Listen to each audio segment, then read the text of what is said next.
Bah, écoute, ça me fait plaisir de te parler. Donc, toi, tu es le batteur de Rising Steel, un groupe qui existe à peu près depuis quelques années quand même. Je crois que 2012, vous avez commencé. Enfin, vous êtes Ouais, formé. c'est ça, on fait nos 10 ans. Fêtez vos 10 ans, ça c'est énorme, c'est bien. Bah, la première question que j'ai envie de te poser, c'est par rapport. Là, j'ai vu que vous aviez donné un concert à Hauteville-sur-Fière avec Ouais. Chetan et The Dark Women's dans le 74. Je suppose que c'était un des premiers concerts que vous donniez depuis pas mal de temps. Comment ça s'est passé? Quel souvenir tu gardes de ce concert? Écoute, c'était génial. Écoute, ça fait partie de ces concerts, un peu festival, engagé, un peu de village, tu vois? Il y a un petit côté, salle des fêtes, métal, tout le village est mobilisé et puis il y avait du monde. Ouais, On est dans une ambiance un peu éclectique, c'est-à-dire on a autant un petit groupe de hardcore du coin qui démarre, ensuite un peu heavy et puis on finit par un groupe de death metal et au milieu, il y a nous qui sommes un peu, heavy metal plus classique. Tu vois? C'est ouais. éclectique, c'est pas trop des concerts à étiquette et c'est vrai que les gens, ils sont là pour, faire la fête, ils en veulent et c'était cool. Nous, on a fait un gros set, presque 1 heure, tu vois? Ouais. Ça fait du bien, ça décrasse. On a testé quelques nouveaux titres, et je te fais remarquer, l'album était pas sorti, il sortait 6 jours après, je crois, ou 7 jours après. Vous avez joué des nouveaux titres, je suppose. On a joué les singles, ouais, essentiellement, ouais, 2-3 titres parce que bon, on a un set qu'on fait tourner et qui est solide depuis un moment, tu vois? Et on introduit petit à petit les nouveaux titres. Tu es content de la réaction du public? Tout s'est bien passé au niveau des nouveaux titres. T'as senti quelque chose de spécial par rapport aux nouveaux morceaux? Ouais, bah, j'ai senti que oui, c'est sûr que c'est toujours, spécial quand tu joues les morceaux pour la première fois devant un public parce que, bah, tu les déflores un peu, quoi. Tu sais Ouais. pas quelle va être la réaction et tout, c'est un peu excitant, quoi et non, non, ça a bien accroché et je dirais, c'est pareil de notre côté en tant que musicien. C'est-à-dire quand tu fais des setlists avec des morceaux que tu joues depuis 2-3 ans qui te lassent un peu parce que tu les as trop joués, ça te met un coup de fraîcheur aussi de jouer des nouveaux titres sur scène et waouh, on avait la pêche, ouais. Ah ouais, c'était bien. J'ai vu aussi que vous aviez, alors je sais pas si ça a eu lieu, mais le 12 mars 2022, vous avez ouvert pour Sortilège. Ouais, exact, ouais, si, si, ça la date a eu lieu, ouais, ouais, ouais. Alors, quel souvenir tu. Alors, Sortilège, c'est aussi un groupe mythique, hein, puisqu'on est dans le heavy metal, c'est toute une histoire. Quel souvenir tu gardes de ce concert avec Sortilège, de la réception du Ouais. public? Ah, c'était énorme, en fait, il y avait trop de choses, qui se passaient sur cette date. Déjà, c'était notre première date depuis 2 ans parce que covid oblige, parce que, et cetera. On avait sorti notre album en 2020, je te rappelle en septembre. Ouais, ouais, On ouais. n'a pas pu faire un concert parce qu'il y a eu le lockdown, direct après là, le couvre-feu et tout et entre-temps, il y a eu un changement de line-up chez nous, donc il y a 2 musiciens qui sont partis Mhm. et donc 2 musiciens qui arrivaient. Donc c'était la première fois qu'on jouait avec cette team-là, à 5. C'était le premier concert depuis 2 ans, c'était, une très grosse salle. Bon, très grosse, c'était le Ninkasi Kao, tu vois? C'est déjà une salle à 400-500 places Ouais. et puis c'était Sortilège, quoi. Sortilège, groupe mythique, tous les gens connaissent les paroles par cœur et tout, hein. Mhm. Mais franchement génial. On a foncé tête baissée, on a fait notre set, grosse réaction du public, ça bougeait et tout. Et c'est des sensations que tu as un peu oubliées au bout de 2 ans et ouais, génial, franchement génial. C'est un très bon souvenir que je garde, bien précieusement. Et la rencontre avec le groupe, sympa, ça s'est bien Alors passé. le groupe aussi, ouais, super, bah, Fabrice, notre chanteur, connaît bien le groupe, et cetera, mais alors tu vois, c'est vraiment des gens pas prises de tête. On a partagé un peu des trucs dans les loges, vraiment, vraiment super contact en fait, tu vois? Il y a pas eu ce côté, 1re partie, groupe de tête d'affiche. On était vraiment des icos, on a discuté et tout. Bien que bon, ils venaient pour un autre show que le nôtre, hein, Mhm. mais super contact. Franchement, j'en garde un très, très bon souvenir même, du groupe. Qu'est-ce que justement, On parlait de Paris tout à l'heure. Qu'est-ce que vous essayez de transmettre au public quand vous êtes sur scène? Qu'est-ce que vous essayez? Comment tu décrirais finalement le groupe sur scène? Qu'est-ce qui est important pour vous au final qui fait que quand tu descends de scène, tu te dis ah, bah, j'ai donné un bon concert, tu sors avec la banane, quoi. Ouais, ouais et alors, c'est marrant, moi je vais dire, bah, c'est assez personnel, hein. Moi, ce que j'attends quand je suis sur scène, c'est ce côté rock'n'roll, un peu folie, quoi, tu vois? En fait, j'aime bien quand on se lâche, quand je me lâche, quand je sors, je suis en sueur, j'ai mal aux mains et que j'ai tout donné et que j'ai mis le plus gros de moi-même, quoi. Tu vois? Que j'ai transmis cette espèce d'énergie rock'n'roll de hard rock tendu, de je sais pas. J'aime quand il y a de la tension, quoi, tu vois? Et Alors, alors, en fait, oui, vous avez déjà 3 albums, plus un EP qui est sorti en 2014. c'est ça. Ça commence à faire une belle discographie. Là, le nouvel album, il s'appelle Beyond the Gates of Hell. Il sort chez Frontiers, un énorme label européen Ouais, qui regroupe au sein du label, il y a beaucoup, beaucoup de légendes. C'est même incroyable tout ce qu'ils ont. c'est énorme, ouais, ouais, ouais. C'est énorme. Justement, qu'est-ce que ça te fait d'être un... Parce que c'est pas, il n'y a pas tant de groupes français que ça qui sont sur des si gros labels. Qu'est-ce que ça te fait d'être sur un label comme ça? Et est-ce que tu sens une grosse différence par rapport à vos débuts, où je crois que sur le premier, vous étiez en autoproduction ou, C'est ça. qu'est-ce qui a changé? Quelle dynamique tu sens quand on signe sur un label comme Frontiers? C'est une question difficile, mais c'est vrai que c'est un peu, ça a été un tournant, hein, le la signature avec Frontiers en 2019 là pour un deal multi-album et tout. On n'y croyait pas spécialement, tu sais? On sortait d'une autoprod et puis notre premier album est sorti sur un label, au Danemark qui s'appelle, Mighty Music. Donc Mhm. c'était un petit deal pour un album, c'est plus de la distribution et un peu de com. Et là, c'est vrai que quand on a démarché, on avait enregistré, Fight Them All et que, par l'intermédiaire d'un gars qui bossait dans un studio, ça arrive aux oreilles de Frontiers. Il y a un gars qui nous dit: «Ouais les gars, c'est super votre zik, je vous envoie un contrat».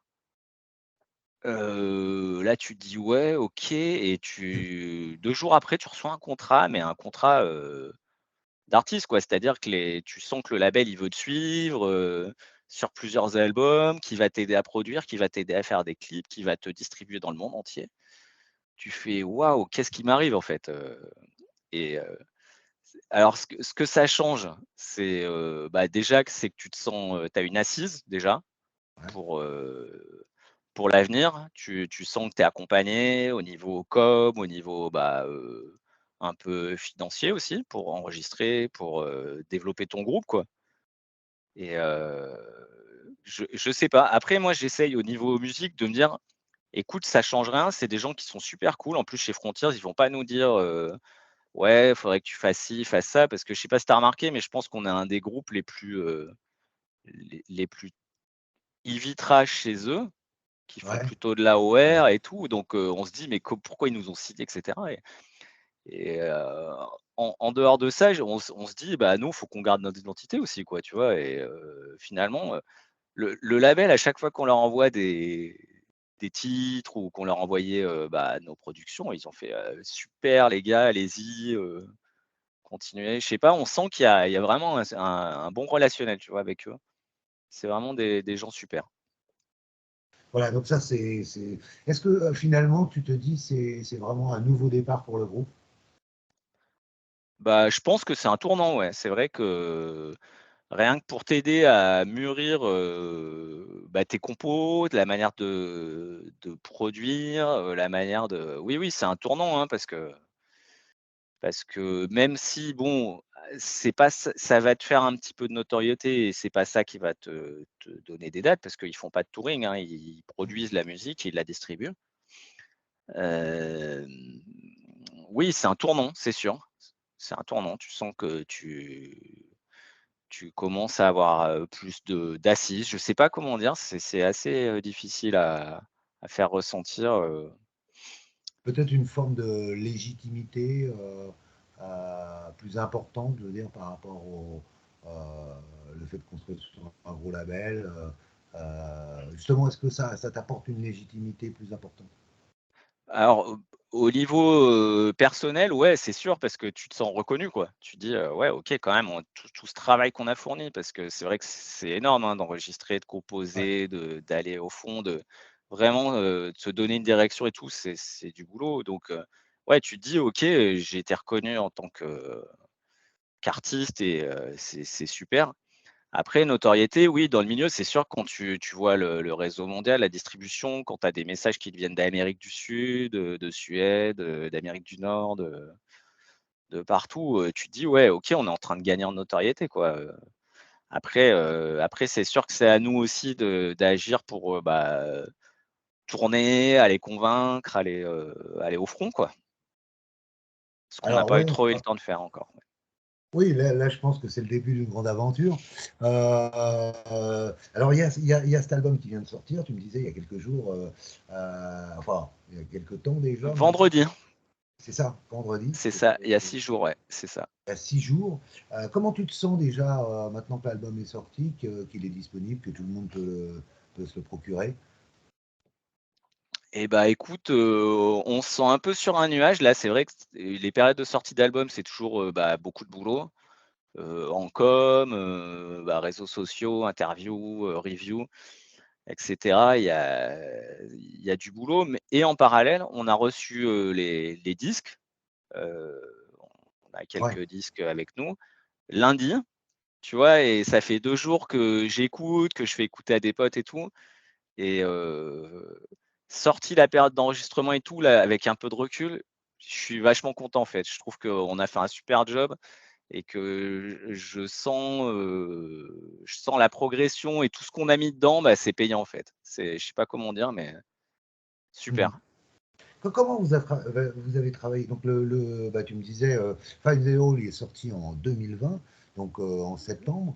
C'est ça. 3 ans après, vous avez ce nouvel album. Comment vous avez travaillé cette fois-ci sur cet album, sachant aussi qu'il y avait des nouveaux membres qui sont arrivés dans le groupe? Est-ce que vous avez travaillé de la même façon que sur les 2 premiers?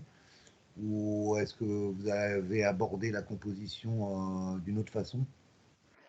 Je dirais, un peu les 2, dans le sens où on compose essentiellement, les parties avec mon guitariste Tony Mmh. et moi. On est souvent 2 à la compo, mais c'est comme ça, hein, on a fondé le groupe tous les 2 en 2012 et c'est un peu mon frère d'armes, tu vois?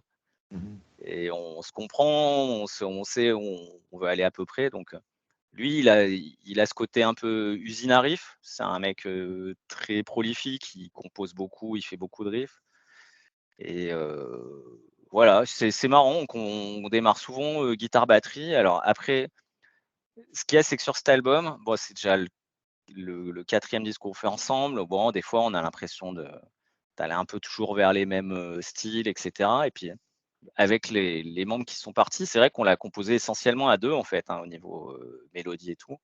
Steph est arrivé 8 mois avant l'enregistrement, Pierrot, 6 mois avant. On va dire que 80 de l'album était déjà écrit quand ils sont arrivés.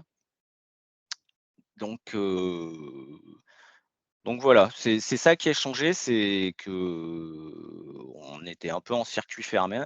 Alors ça a d'autres avantages aussi, c'est que moi j'ai plus pris part aussi à la compo, j'ai joué un peu de guitare aussi, j'ai fait pas mal de petits passages, des arrangements, on a fait de la démo. On avait un produit solide avant de rentrer en studio, j'ai l'impression en fait, voilà. Est-ce que finalement, vous êtes le genre de groupe à écrire énormément de titres et après à faire une grosse sélection pour qu'il en reste plus? Là, il y a 10 titres, il en reste plus que 10 ou est-ce que vous écrivez simplement vos 10 titres et une fois que c'est fait, bah, c'est bon, vous avez les 10 titres pour l'album? Hem, je dirais non, on est plutôt à l'économie, on doit faire, je sais pas, on fait un peu des compos qu'on sélectionne pas, mais je dirais pas plus de 2 ou 3 pour un album. Par contre, on est plutôt du style à à monter et démonter les chansons, en fait. Tu vois ce que je veux dire? C'est-à-dire, j'écoute aujourd'hui des titres, dans leur première version il y a 1 an et ce qu'on a enregistré, en fait, on a changé, coupé, rajouté, enlevé et voilà, on fait beaucoup de l'arrangement pour arriver, en fait, presque à la quintessence de la chanson, quoi, tu vois? On Mmh. se dit: «Ah putain, mais c'est comme ça qu'elle doit être, go, quoi». Est-ce que finalement, on parlait de l'autre album, Find Mmh. Zero, tu me disais que donc bon, bah, ça a été compliqué parce que c'est sorti pratiquement, enfin, il y a eu le confinement derrière, enfin on n'a pas Ouais. accusé de Ouais, ouais. confiné d'ailleurs, mais bon. Est-ce que tout ce qui est arrivé, la situation sanitaire, ça a eu un impact sur le travail, en tout cas sur la composition, sur l'enregistrement? Alors sur l'enregistrement, non, sur la compo, oui, c'est vrai on continue à répéter, puis vu qu'on pouvait pas jouer en concert, bah, on a essentiellement fait tourner des riffs, en fait. Nous, on est des musiciens, donc c'est vrai que là, tu vois, quand on a 2 mois où il se passe rien, ben, qu'est-ce qu'on fait? On compose, quoi, on avance et cetera. Donc je pense que le confinement, ça nous a surtout permis de trouver des idées et cetera, mais non, ce que je voulais dire, c'est, la particularité, c'était que c'était notre premier album qu'on faisait, donc avec un rendu à un label à une date définie, en fait. Tu vois ce que je veux dire? Mmh. On devait le livrer donc bah, ouais, bah, 6 mois avant, tu te dis: «Putain, il me manque, 2 titres, donc faut que je finisse ça, faut que je fasse ça, faut que je planifie le studio, faut que je planifie mon mix, donc finalement, là où l'album précédent, ça s'est étalé sur 6 mois, toute cette période, bah, là, il fallait qu'en 2 mois, ce soit plié, quoi. Ouais, Donc pardon? plus de pression, tu veux dire? Bah, c'est notre premier album qu'on fait avec une pression sur une date de livraison, quoi. Donc Ah. ça veut dire que, ouais, ça a cavalé, quoi. Studio mix master, waouh, c'était on est passé dans un tunnel, quoi, tu vois? Et j'ai Mais je me dis que finalement, c'est vachement bénéfique pour l'album, quoi, tu vois? Le truc qui s'est pas étalé en longueur, on a mis un maximum de force en un minimum de temps. J'ai vu que vous aviez passé 16 jours en studio. Ça s'est passé comment l'enregistrement justement? Est-ce que vous étiez tous ensemble en studio? Ou, comment vous travaillez déjà en studio pour l'enregistrement des morceaux? Non, bah, on travaille en piste à piste, hein, Ouais. c'est-à-dire, bah, non, on passe chacun notre tour, donc batterie, guitare, guitare solo et puis basse et chant à la fin, étonnamment. C'est vrai qu'on fait souvent ce cheminement. Comment on travaille? Bah, déjà, on arrive avec, plus ou moins une démo assez solide qui nous sert de référence, où on se dit: «Bah, voilà, moi, j'ai besoin d'écrire mes parties», pas de les écrire au sens musique, hein, mais j'ai besoin de savoir ce que j'ai à faire quand je rentre pour performer, en fait. Pour pas me dire: «Tiens, si je faisais, machin», et je sais que Tony, c'est un peu pareil, il bosse beaucoup, c'est un travailleur, c'est pour ça qu'il a cette, précision et ce côté, bien incisif du métal. Donc nous, on est arrivé sur nos premières sessions où vraiment on a fait, bah, les bases des titres, quoi, hein, tout ce qui était guitare et batterie. Hem, alors après, pour répondre à ta question, non, on n'était pas tous en studio toujours, hein. Finalement, il y a que moi qui ai un peu cette casquette de comment dire? Producteur, régisseur. C'est-à-dire que moi, j'assiste à toutes les démos de tous les enregistrements de tout le monde.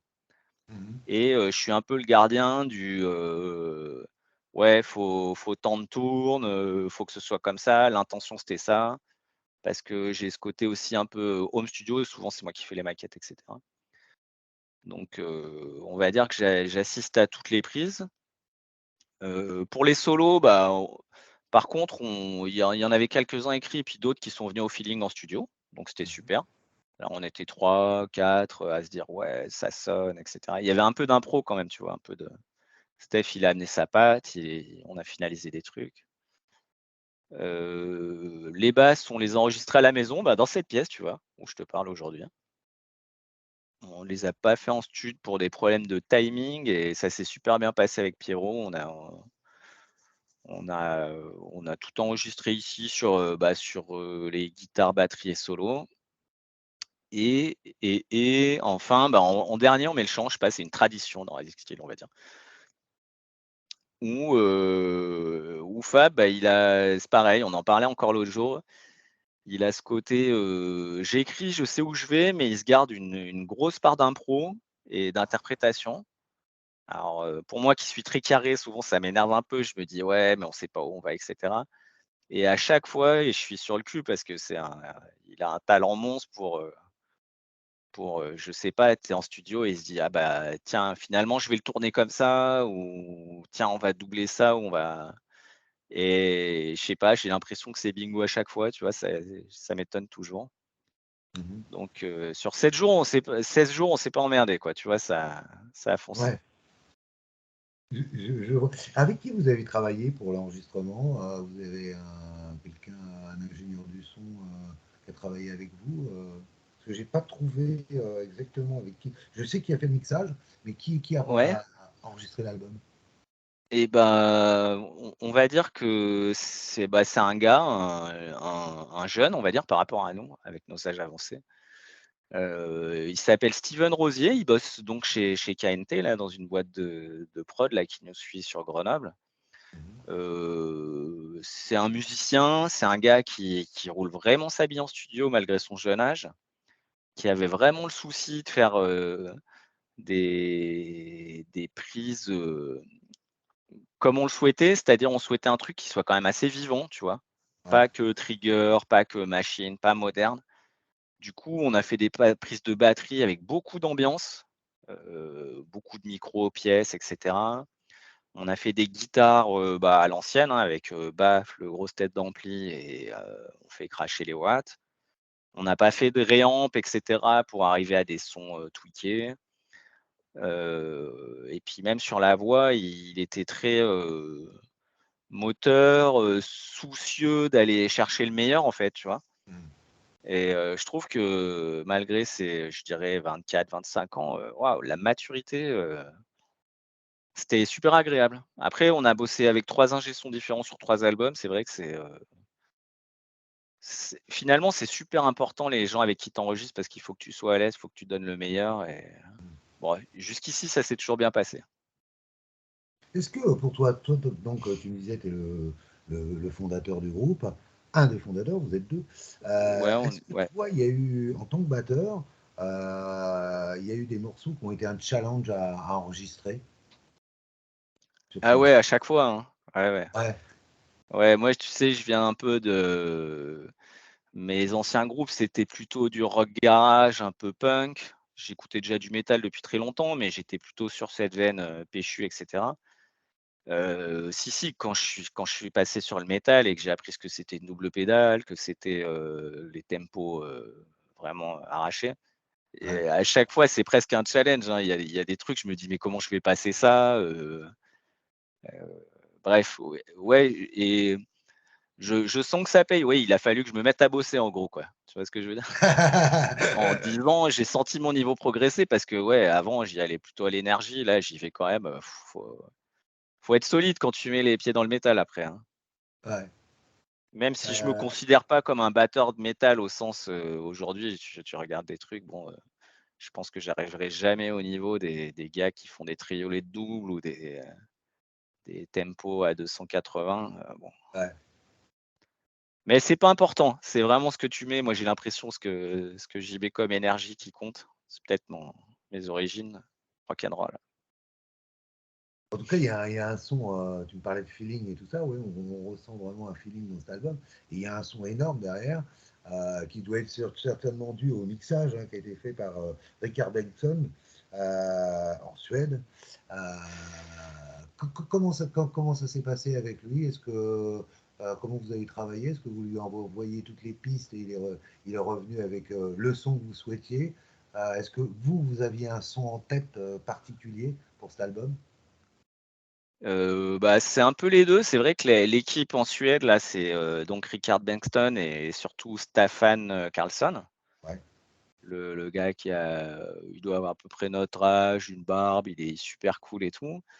Heu ces gars-là, c'est des pointures, tu vois? Moi, j'ai toujours du mal à leur dire: «Oui, il faut que ça sonne comme ci, il faut que ça sonne comme ça». J'ai envie de leur dire: «Ouais, nous, on voit ça peut-être un peu ouvert ou un peu mais allez-y quoi, faites votre job, proposez-nous et on verra». Alors je me rappelle sur Fight Them All, c'est eux qui avaient fait le mixage déjà.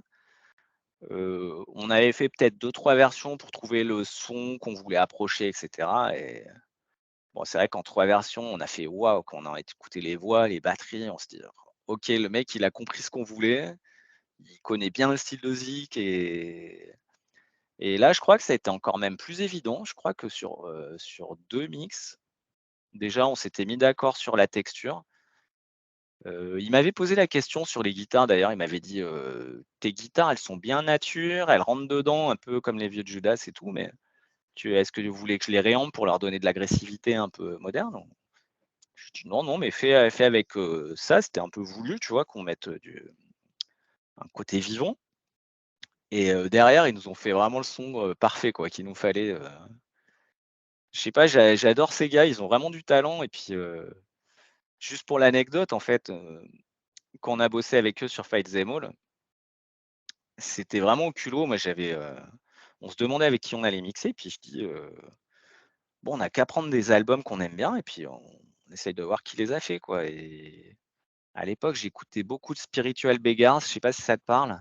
Oui, oui, oui, oui. Un side project avec Michael Amott, notamment, Apollo Papatanasio et putain, je me dis: «Ce gars, ce son-là, j'adore». Les mecs, ils ont fait Arch Enemy, ils ont fait, Meshuggah, ils ont fait beaucoup de choses dans ce petit pays qu'est la Suède et au culot, en fait, j'envoie un mail au gars en lui disant: «On aimerait bien bosser avec toi, on n'est pas très fortunés, on sait que tu as du talent et que tu bosses plutôt avec des groupes, énormes» et là, ouais, super sympa, le gars me répond, on se met un peu d'accord sur ce qu'on voulait et bref, je sais pas, on a sûrement eu un coup de chance aussi là-dessus parce que, il y a un feeling avec ces gars, tu vois? Ils aiment bien notre musique, ils savent la mener un peu loin et toujours très sympa. Il y a pas de: «Oui, moi j'ai fait ci, donc c'est comme ça mon son». Non, non, c'est toujours dans l'échange. On peut leur demander ce qu'on veut, ils nous demandent ce qu'on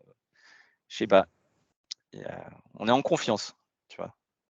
Le mastering, il a été fait par Mika Jussila hein, aussi en Finlande, d'après Ouais, ce ouais, qui est aussi, comme on dit, une pointure. Enfin bon, ils ont une expérience monstrueuse. C'est le Finvox Studio, qui est très c'est très ça. connu, qui a produit je sais pas combien d'albums. Ah Euh, ouais, ouais. Ça aussi, ça a été un plus de travailler avec eux pour le mastering. Alors, moi je pense que oui, mais c'est, Ricard en fait, dès le début, il m'avait dit: «Bon, vous pouvez faire masteriser où vous voulez, mais j'ai l'habitude de bosser avec ce gars, Mika, ils se connaissent bien, ils se tutoient et tout et généralement, il te vend un peu un pack, comme ça, lui, il sait ce qu'il attend de Mika et Mika sait, ce que Ricard attend et tu vois, plutôt que le gars, il confie son mix à je sais pas, à n'importe qui pour faire un master pourri, tu vois? Ouais. Le gars défend son produit quand même, quoi, tu vois? Donc pour lui, c'est une garantie quand il dit: «Bah, je préfère que tu fasses le master avec Mika», en gros, là, c'est presque transparent pour nous, tu vois? Alors, il y a eu un, bah, il y a eu un clip hein, qui est sorti, un single, Ouais. qui est sorti il y a un petit moment, mais pas tant que ça. Euh, D'abord, pourquoi c'est Run for Your Life? D'abord, pourquoi vous avez choisi ce titre-là sur les 10 titres? Est-ce que c'était un titre important pour vous de le mettre en avant, puisqu'il est sorti bien avant l'album? Bah, à vrai dire, nous, on a livré l'album au label et on leur a dit, «Bon, OK, il faut qu'on fasse un ou 2 clips, dites-nous les titres». Et là, c'est toujours une espèce d'interrogation. On se dit: «Mais qu'est-ce que va préférer le label et tout?» Et étonnamment, le label nous dit: «Ouais, Run for Your Life, super, on la met en single numéro un et tout» et nous, derrière, on hallucine. Ce morceau, il a une histoire aussi. C'était un peu un délire, trash bas du front qu'on avait fait avec Tony, en se disant: «Ouais, bon, on va faire un truc très trash à l'ancienne. Bon, on verra si on le garde ou pas.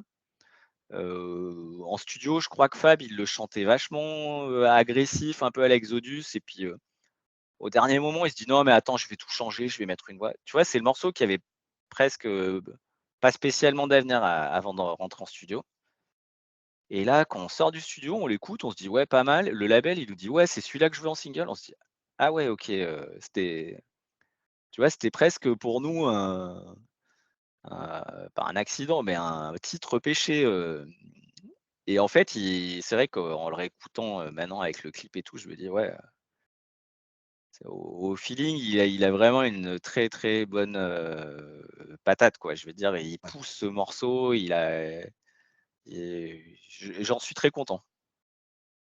Alors, il y a eu la vidéo. Ça s'est passé comment le tournage, la captation de la vidéo? C'est quelque chose que tu apprécies, ça, de faire des clips comme ça? Enfin, de faire un clip déjà pour cet album? Ouais, on en a fait 2, hein. Il y a School Crusher qu'on a fait après. Alors, là, ce qu'il y a, c'est qu'on a l'habitude de bosser avec Magali. C'est une vidéaste de Grenoble, Magali Laroche. Elle a vachement de talent et c'est vrai avec 2-3 idées, une salle, un scénar, hop, tout de suite, on arrive à faire un clip, qui coûte pas 30 000 € et qui, je trouve, est cool, quoi, tu vois? Avec un certain talent. Elle a une idée de ce qu'elle veut mettre dans l'image et tout.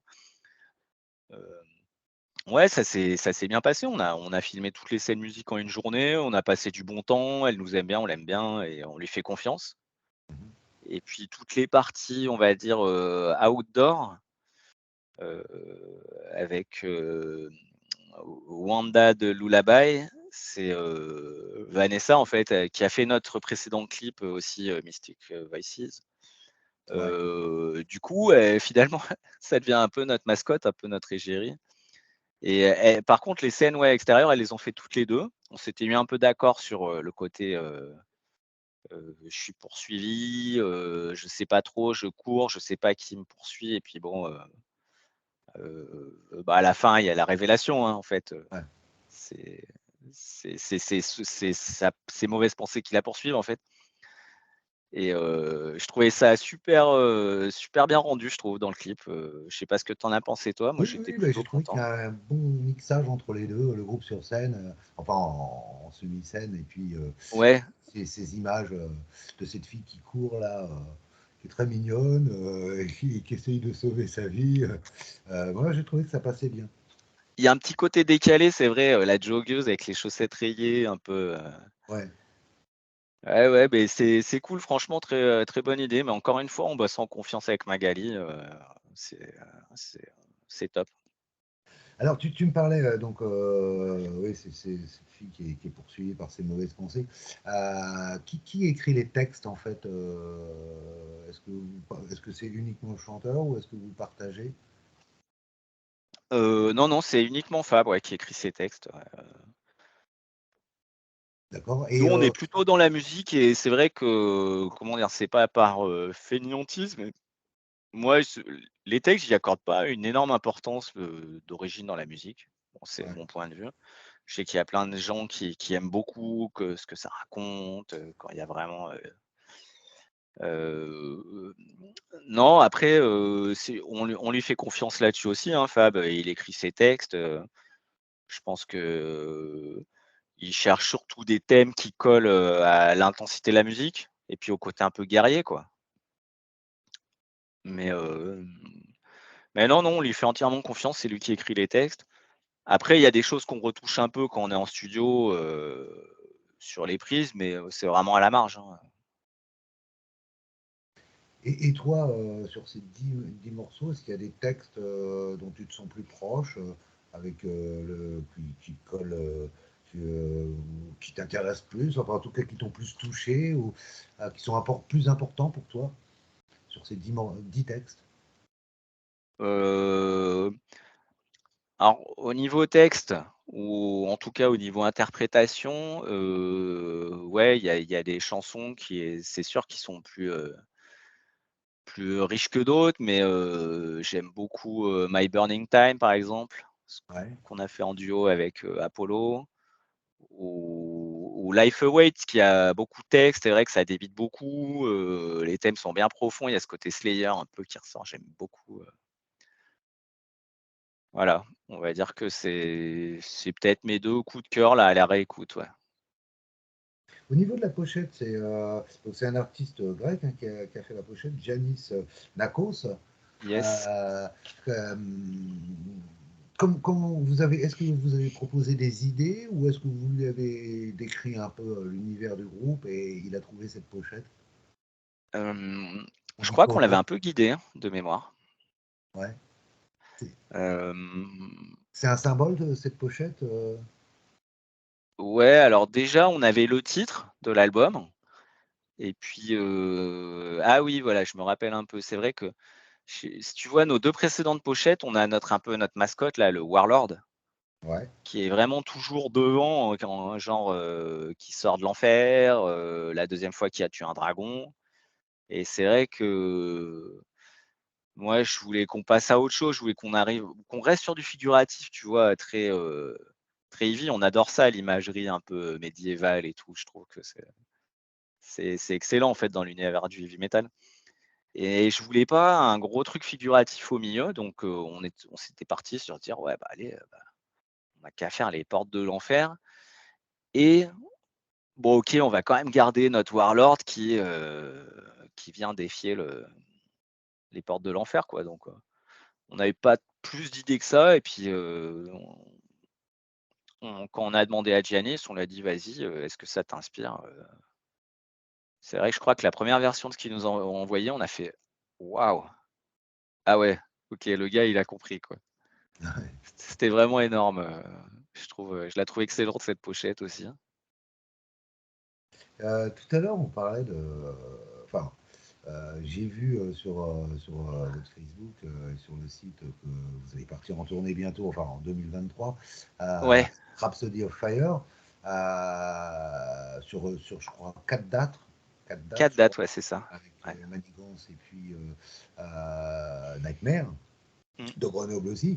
Comment, alors c'est une grosse tournée quand même, 4 dates importantes en tout cas. Comment vous vous préparez? Est-ce que tu y penses déjà, cette tournée? Est-ce que ça aussi c'est un moment important pour le groupe?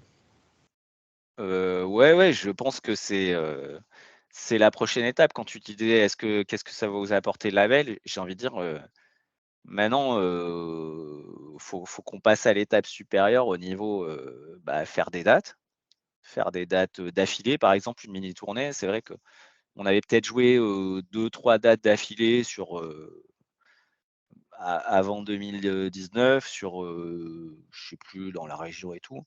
Mais là, c'est vrai que jouer comme ça sur, 4 dates d'affilée, un peu à travers la France, avec des groupes de renom où on va arriver et puis on va tout poser, surtout quand tu arrives en première partie, tu vois? Il y a un peu ce challenge, quoi. Ouais, ouais. C'est-à-dire que, ouais, tu arrives, c'est tôt et personne n'a joué. Il faut que tu fasses lever les gens, il faut que tu fasses ton job, quoi et ouais, bah, c'est sûr qu'on moi, je l'attends avec impatience, hein, un set, bien court, tu vois? Il faut qu'on marque les esprits, en fait, sur des dates comme ça. Mais super opportunité, quoi. Tu vois les dons qu'il y a derrière nous, ouais, tu fais: «Waouh, ça va être ça va être énorme, j'ai hâte, là». C'est des groupes qui t'ont inspiré, ça, c'est des groupes que tu écoutes régulièrement, ou en tout cas, tu as écouté ces trois groupes-là. Heu, honnêtement, pas trop. En fait, c'est vrai qu'on n'a pas parlé trop des influences du groupe, mais on est vraiment très éclectique dans le groupe et sur ce qu'on écoute. Mais c'est vrai que moi, je viens plutôt comme je te disais, du rock punk Mhm. et par là, de la scène, hardcore, en fait, plutôt, hardcore New York. Donc j'aime bien les trucs qui bougent, qui tapent et au-delà de ça, un peu trash et death, quoi, tu vois? Mais comme je disais souvent, bah, on se moque avec mes potes aussi, en fait, j'ai jamais écouté de heavy, en fait, dans ma jeunesse. Je suis pas né avec ça et même je trouvais ça nul, tu vois? Les voix aiguës, les petites guitares et tout et c'est marrant de m'être retrouvé dans un groupe de vie et puis finalement de trouver ça de redécouvrir, en fait, tout cet univers, quoi, tu vois? Judas Priest, il y a 5 ans, je connaissais pas en fait. C'est Ah mon ouais, tu as gratteux qui découvert. m'a fait découvrir. Moi, je lui disais: «Mais non, c'est nul, mais écoute, vas-y», tu vois ce que je veux dire? Moi, j'étais plutôt Slayer, Sepultura et tout le reste, ouais, c'est nul, c'est quoi ces petites voix et tout. Donc non, Nightmare, j'ai découvert vraiment sur le tard, Rhapsody, j'avais écouté vite fait, mais il y a pas très longtemps. Heu, ouais, ouais, c'est ça. Même, Sortilège, tu vois, quand on a fait leur première partie, bah, Fab, Steph, Tony, ils étaient là: «Waouh» et tout, je connais leurs albums et tout. Moi, j'étais là: «Mais c'est quoi déjà le groupe?»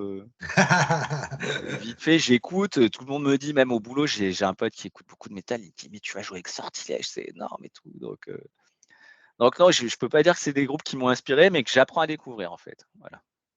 J'ai vu que sur scène, vous avez fait une, je sais pas si vous en faites d'autres, mais une reprise d'Accept, Metal Earth, un Ah grand ouais, classique d'Accept, hein. Enfin, ah Dieu ouais. sait qu'ils en ont beaucoup de classiques, eux. Ouais, Euh, ouais, grave. mais qu'est-ce comment on décide de reprendre ce groupe-là avec ce morceau-là? Est-ce que vous en faites d'autres aussi? Je sais pas. Ah, je me rappelle plus comment on en était venu là, mais alors, ça vient peut-être de ça, de notre trop grande, comment dire?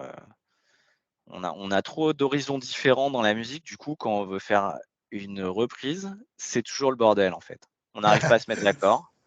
Dès qu'il y en a un qui dit un truc, il y en a toujours un qui dit: «Non, c'est pas bien» et cetera, donc c'est pour ça qu'on a fait peu de reprises, en fait, jusqu'ici. Metalord, ouais, je me rappelle, on l'a joué à la Belle Électrique à l'époque. Ah oui, en plus avec le petit passage, «Lettre à Élise au milieu» là, je crois, c'est ça? Ah, Ouais, ouais, ouais. le Et break, ouais. ouais, ils ont dû me convaincre, je crois, hein, pour ça, parce que j'étais pas très chaud au départ. Mais finalement, on l'a répété. C'est vrai que tu joues un morceau comme ça devant un public métalleux, ah ouais, c'est le petit gra c'est le Graal un peu pour eux, quoi, tu vois? C'est Ah, c'est une belle mélodie surprise. super connue, mais on s'est éclaté à le jouer. On l'a joué peut-être deux trois fois dans des concerts, Ouais. et donc ouais, je pense que ça marquait bien notre esprit. C'est pareil et Accept, j'ai appris un peu à connaître, ces dernières années, et il y a des proximités avec notre musique et tout. Là, on s'est risqué ces derniers temps à reprendre un Judas aussi, Ouais. Lequel? et ouais, on prend un pied fou bon, après, il faut pas faire notre beurre sur les reprises parce que faut vraiment qu'on se fasse plaisir dessus et que ça fasse plaisir au public, mais voilà, j'y attache pas plus d'importance que ça. Alors, tu me disais, vous avez débuté en 2012, donc vous fêtez vos 10 ans cette année. Ouais. Quel regard, justement, tu portes sur ces 10 années, toi qui étais là depuis le début, qui a fondé Rising Steel, quel regard tu portes sur cette aventure de 10 ans qui se solde avec un EP, 3 albums? Je suppose qu'il y a des moments qui t'ont marqué, qui ont été importants dans la vie du groupe. Heu, 10 ans, ouais, ça passe vite et pas vite en même temps. Je sais pas, j'ai l'impression que c'était il y a hyper longtemps,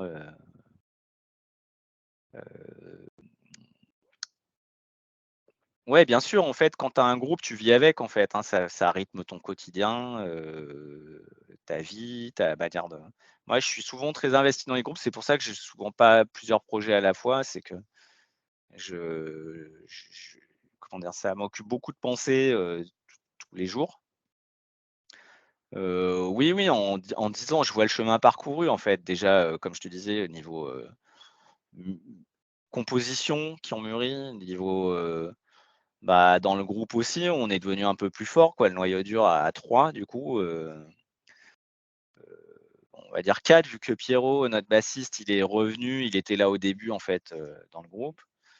Mhm. Je dirais, ouais, c'est pas tous les jours facile non plus, quoi, parce que j'ai déjà eu des groupes qui ont un peu duré et c'est vrai que le 2 ou troisième album, c'est souvent des moments clés, quoi. Où les groupes, ils se disent: «Bah, qu'est-ce qu'on fait maintenant? C'est quoi où on veut aller?» Oui, oui, on se pose des questions, et je trouve que c'est cool après 10 ans d'être toujours, de de d'avoir, je sais pas comment dire, cette petite naïveté qui fait que quand tu mets ton disque ou quand tu vas en répète, tu as le sourire, quoi, tu vois? Et que tu as envie de tout envoyer, que tu arrives sur scène, que tu dis: «Ouais, mais Finalement, on est là pour jouer. Bref, il y a ce petit côté ado, naïf et puis en même temps le côté finalement non, on a mûri parce qu'on fait des compos qui sont quand même beaucoup, beaucoup plus aboutis qu'avant ou peut-être moins spontanés, mais, je sais pas. Ta question est pas évidente, j'avoue, hein. Non, mais je voulais aussi te demander par rapport. Donc, l'EP en 2014, il s'appelait Warlord, un premier Ouais. début du groupe. Là, on en est à Beyond the Gates of Hell. Comment tu décrirais justement l'évolution musicale du groupe sur ces 10 ans, sur tous ces albums, sur ces 3 albums et cet EP? Ah, l'évolution musicale, je dirais que ça s'est durci quand même, hein. Là où au départ c'était plutôt un comment dire? Ouais, on va faire du true heavy metal, petit riff, c'était plutôt,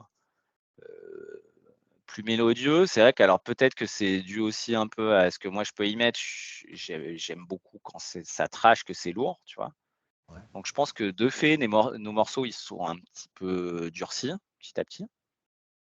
On a quand même gardé une variété, je sais pas si tu as remarqué, mais on a toujours des morceaux qui sont souvent très sombres et puis toujours un ou 2 morceaux un peu plus, hard rock, catchy, sur des mid-temp un peu, voilà, je pense que ça a surtout évolué, ouais, vers ça, vers quelque chose de plus catchy, plus dur et puis surtout, plus produit quoi, plus arrangé. Voilà, on prend le temps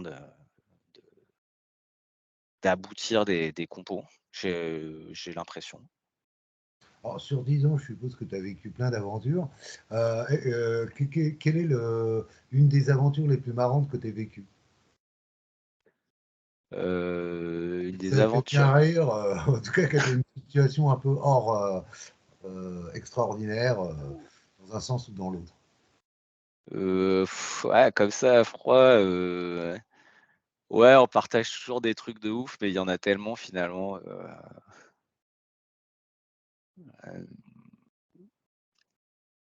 ouais, ouais, ouais, je cherche comme ça, un truc rigolo.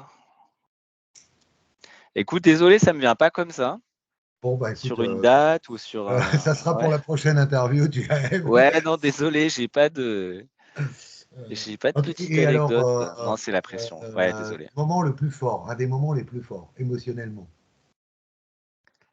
Ça peut être un concert, une Heu, rencontre, je sais pas.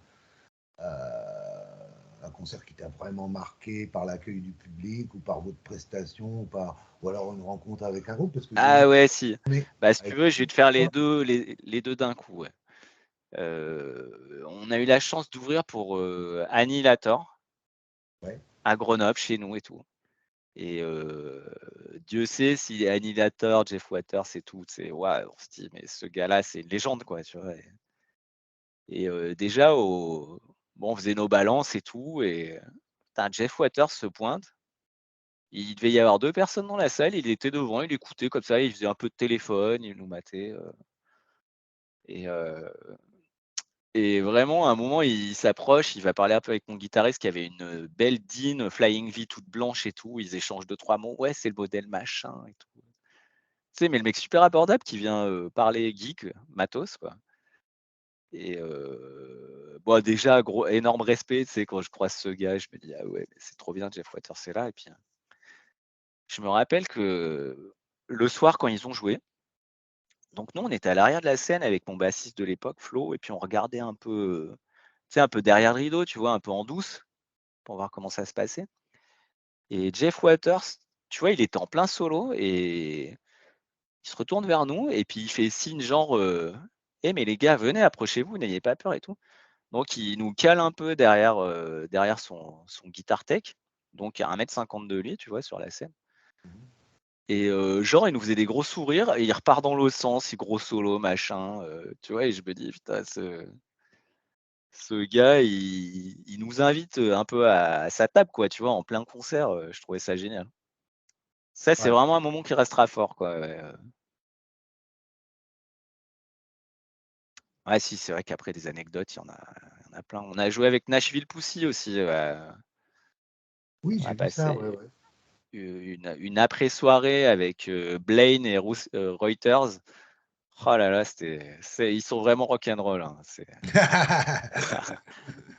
ouais, c'était vraiment excellent, tu vois? C'est des gens qui se prennent pas la tête. Autant Annihilator, tu sais, c'est quand même, bah, ils avaient, toutes les loges dédiées, le bus et cetera.